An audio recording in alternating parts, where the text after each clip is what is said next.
नमस्कार साथियों, स्वागत है आप सभी का। मैं अभिषेक, आप हैं मेरे साथ में 23 तारीख के करंट अफेयर के बारे में जानकारी लेने के लिए।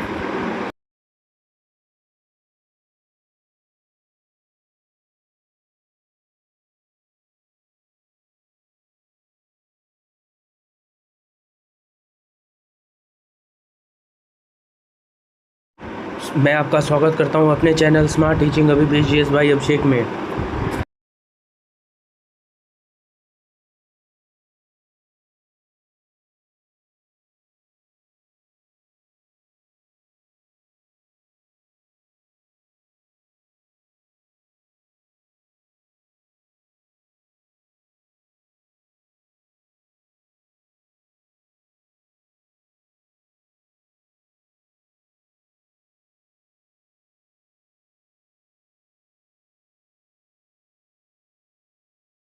दिन रविवार, तारीख 23/3/2025। हमारा मिशन आपका सिलेक्शन। इसी थॉट के साथ शुरू करते हैं 23 तारीख का करंट अफेयर।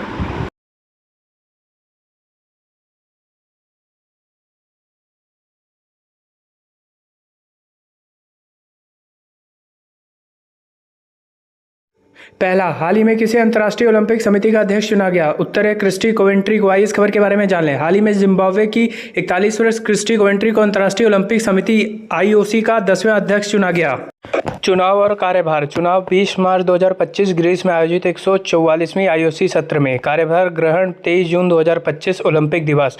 अध्यक्षीय कार्यकाल 8 साल 2033 तक। पूर्व अध्यक्ष थॉमस बाक 23 जून 2025 को पद छोड़ेंगे। ऐतिहासिक उपलब्धियां। पहली महिला और पहली अफ्रीका IOC अध्यक्ष। ओलंपिक में 7 पदक विजेता, 2 स्वर्ण, 4 रजत, 1 कांस्य। 2004 एथेंस और 2008 बीजिंग ओलंपिक में स्वर्ण पदक विजेता।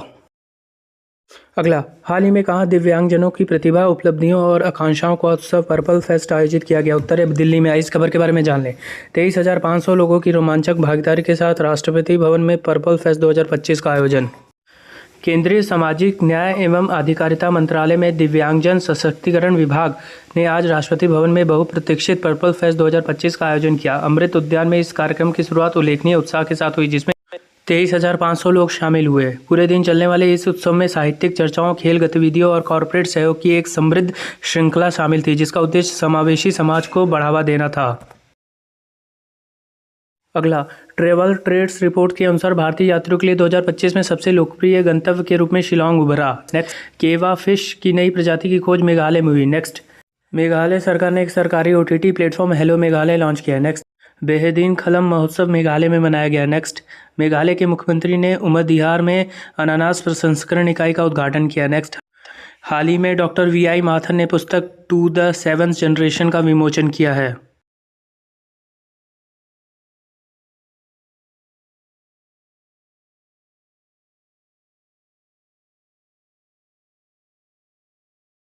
अगला, हाल ही में किस देश में दुनिया का सबसे बड़ा सफ़ेद हाइड्रोजन भंडार खोजा गया है? उत्तर है फ्रांस में। आइए इस खबर के बारे में जान लें। हाल ही में फ्रांस के मार्सेल क्षेत्र में दुनिया का सबसे बड़ा प्राकृतिक हाइड्रोजन भंडार, जिसे सफ़ेद हाइड्रोजन कहा जाता है, खोजा गया है।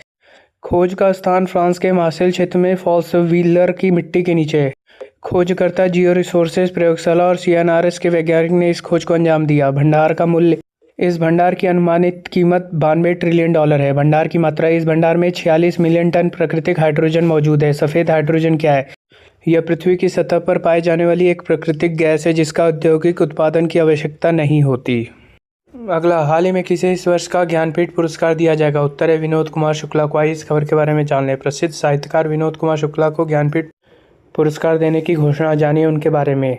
प्रसिद्ध साहित्यकार विनोद कुमार शुक्ला को वर्ष 2024 के लिए 59वां ज्ञानपीठ पुरस्कार प्रदान किए जाने की घोषणा की गई है। भारतीय ज्ञानपीठ ने शनिवार को एक बयान में यह जानकारी दी। बयान के मुताबिक शुक्ला को हिंदी साहित्य में उनके अद्वितीय योगदान, सृजनात्मक और विशिष्ट लेखन शैली के लिए इस सम्मान के वास्ते चुना गया है। वे हिंदी के 12वें साहित्यकार हैं जिन्हें यह पुरस्कार प्रदान किया जा रहा है। शुक्ला छत्तीसगढ़ राज्य में ऐसे पहले लेखक हैं जिन्हें इस सम्मान से नवाजा जाएगा।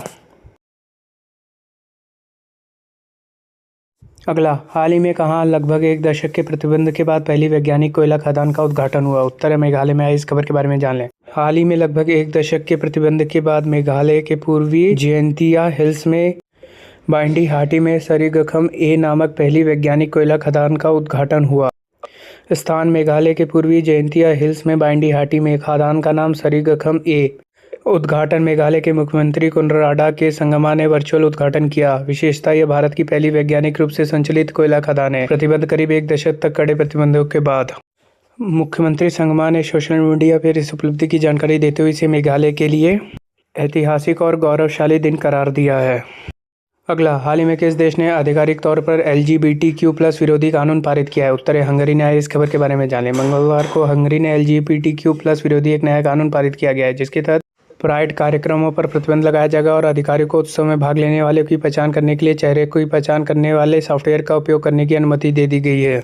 हंगरी ने हाल ही में एक कानून बनाया जो समलैंगिकता को बढ़ावा देने वाले प्राइड मार्च और अन्य कार्यक्रमों पर प्रभावी रूप से प्रतिबंध लगाता है, जिसके कारण व्यापक विरोध और अंतर्राष्ट्रीय आलोचना हुई है।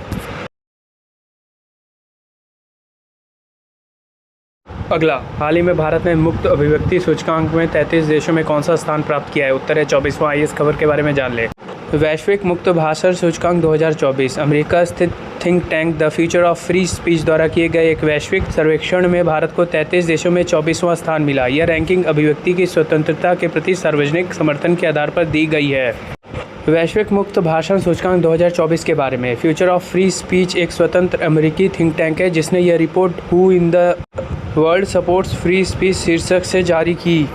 रिपोर्ट में बताया गया कि विवादास्पद भाषणों की सुरक्षा के प्रति समर्थन में कमी आई है, हालांकि कई देशों में अभिव्यक्ति की स्वतंत्रता के प्रति समर्थन मजबूत है। अगला, हाल ही में जारी नवीनतम विश्व खुशी रैंकिंग के अनुसार सबसे खुशहाल देश कौन सा है? उत्तर है फिनलैंड। आइए इस खबर के बारे में जान लें। UN की रिपोर्ट के अनुसार खुशहाली में सबसे ऊपर पायदान पर यूरोपियन देश फिनलैंड है। वहीं भारत की रैंकिंग अफगानिस्तान से थोड़ा बेहतर है। पहले नंबर पर कौन है?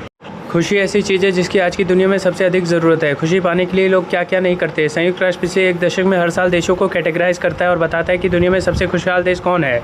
आज इंटरनेशनल डे ऑफ हैप्पीनेस है। इस मौके पर UN ने इसका खुलासा किया है कि खुशहाली में कौन देश किस स्थान पर है। सबसे ऊपरी पायदान पर यूरोपियन देश फिनलैंड है।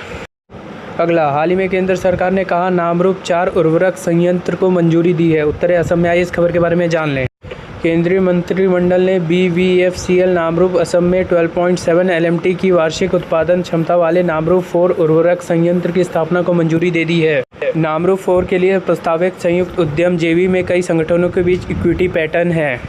असम सरकार के पास 40% की सबसे अधिक इक्विटी हिस्सेदारी है। अन्य प्रतिभागियों में राष्ट्रीय उर्वरक limited NFL 18%, oil India limited OIL 18%, Hindustan उर्वरक एवं रसायन लिमिटेड HURL 13% और BVFCL 11% शामिल है। अगला, हाल ही में स्वतंत्रता सेनानी P श्रीरामुलु की 58 फीट ऊंची प्रतिमा कहाँ स्थापित की गई है? उत्तर है अमरावती में। आइए इस खबर के बारे में जान लें। पोटी श्रीरामुलु की 58 फीट की प्रतिमा अमरावती में स्थापित की जाएगी। आंध्र प्रदेश के मुख्यमंत्री N चंद्रबाबू नायडू ने अमरावती में स्वतंत्रता सेनानी पोटी श्रीरामुलु की स्मृति में 58 फीट ऊंची प्रतिमा स्थापित करने की घोषणा की है। श्रीरामुलु की 58 दिन के अनशन के परिणाम स्वरूप 1953 में आंध्र प्रदेश का गठन हुआ था। यह प्रतिमा और स्मारक उनकी अगली जयंती से पहले पूरा किया जाएगा। इसके अलावा पद्मतीपिल्ली में स्थित श्रीरामुलु का पैतृक घर एक संग्रहालय में परिवर्तित किया जाएगा। साथ ही उनके गाँव में आधुनिक स्वास्थ्य केंद्र और एक उच्च विद्यालय की स्थापना की जाएगी। अगला, हाल ही में भारतीय प्रतिस्पर्धा आयोग ने टाटा सन्स को टाटा प्ले में अपनी हिस्सेदारी कितने प्रतिशत बढ़ाने की मंजूरी दे दी है? उत्तर है 10%। आइए इस खबर के बारे में जान लें। टाटा सन्स को टाटा प्ले में अतिरिक्त 10% हिस्सेदारी खरीदने के लिए CCI से मंजूरी। पिछले महीने टाटा सन्स ने टेमासेक से टाटा प्ले में अतिरिक्त 10% हिस्सेदारी हासिल करने के लिए नियामक से मंजूरी मांगी थी। टाटा प्ले और एयरटेल डिजिटल TV अपने सैटेलाइट टेलीविज़न व्यवसाय के विलय के करीब है, जिससे $1.6 बिलियन मूल्य की एक कंपनी बनेगी। पिछले महीने टाटा सन्स ने मांगी थी मंजूरी। पिछले महीने टाटा सन्स ने टेमासेक से टाटा प्लेस में अतिरिक्त 10% हिस्सेदारी खरीदने के लिए निष्पक्ष व्यापार नियामक से मंजूरी मांगी थी। अगला, हाल ही में जस्टिस हरीश टंडन ने किस राज्य के हाईकोर्ट का मुख्य न्यायाधीश नियुक्त किया गया? उत्तर है उड़ीसा। इस खबर के बारे में जान लें। जस्टिस हरीश टंडन हो गए उड़ीसा हाईकोर्ट के नए मुख्य न्यायाधीश। राष्ट्रपति ने दी मंजूरी। न्यायमूर्ति हरीश टंडन उड़ीसा उच्च न्यायालय के नए मुख्य न्यायाधीश होंगे। न्यायमूर्ति टंडन को राष्ट्रपति द्रौपदी मुर्मू द्वारा उड़ीसा न्यायालय के मुख्य न्यायाधीश के रूप में नियुक्त किया गया। जानकारी के मुताबिक सुप्रीम कोर्ट कॉलेजियम ने उनकी नियुक्ति की सिफारिश की थी। न्यायमूर्ति हरीश टंडन वर्तमान में कोलकाता उच्च न्यायालय में न्यायाधीश है। 19 जनवरी को मुख्य न्यायाधीश चक्रधारी शरण सिंह के सेवानिवृत्त होने के बाद नए मुख्य न्यायाधीश को नियुक्ति की सिफारिश की गई थी। जस्टिस अरिंदम सिन्हा वर्तमान में उड़ीसा हाईकोर्ट के कार्यकारी मुख्य न्यायाधीश हैं। धन्यवाद। आपका दिन मंगलमय हो। शुभ रात्रि। Good night.